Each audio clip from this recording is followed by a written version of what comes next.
আসসালামু আলাইকুম সুপ্রিয় ভিউয়ার্স, আমরা শুরু করতে যাচ্ছি আজকে একটি সমস্যার সমাধান। সেটি হলো নিচের কোন ভগ্নাংশটি ছোট?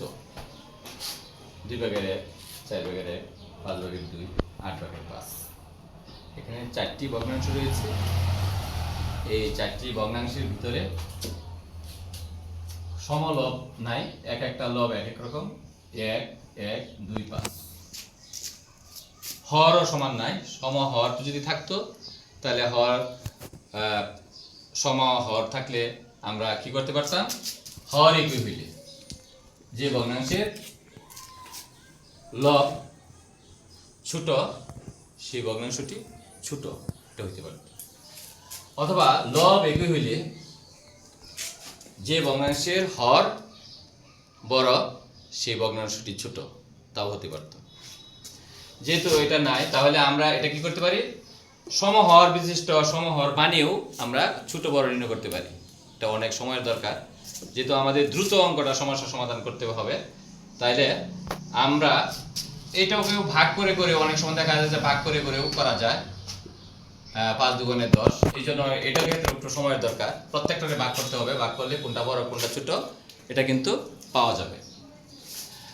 এখানে আমি একটি শর্টকাট মেথড প্রয়োগ করব, যা একদম সহজেই দ্রুত গতিতে কোনটা ছোট কোনটা বড় এটা আমি বের করতে পারি। প্রথমে যে কোনো আমি দুইটি ভগ্নাংশ নিলাম, 2/1, 4/1, আর গুণ করলাম, আর গুণ করে 4 4, 2 2। তাহলে এই দুইটি ভগ্নাংশের মধ্যে এখানে হচ্ছে 2, এখানে হচ্ছে 4। তাহলে এই 4/1 এর উপরে আছে 2, সুতরাং এই 4/1 ভগ্নাংশটি ছোট।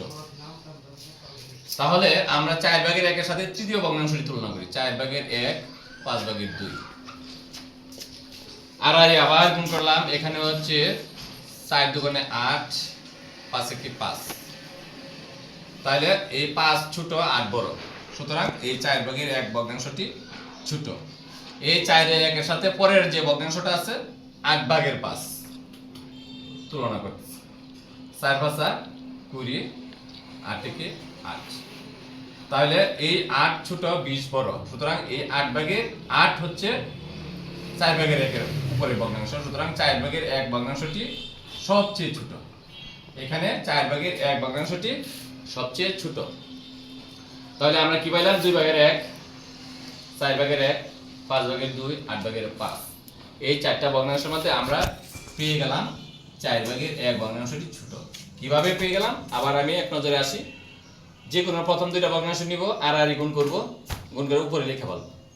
যদি 2 ছোট হয় তাহলে 2 এর নিচে যে ভগ্নাংশটা আছে সেটি ছোট।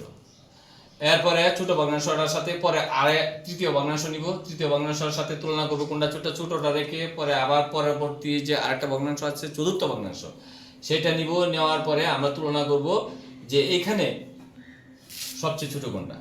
তাহলে দেখা যাবে যে সবগুলো ভগ্নাংশের সাথে তুলনা হয়ে যাবে এবং সবচেয়ে ছোট ভগ্নাংশই বের হয়ে আসবে। আশা করি আপনারা আমার এই সমস্যার সমাধানটি বুঝতে পেরেছেন। ধন্যবাদ সবাই।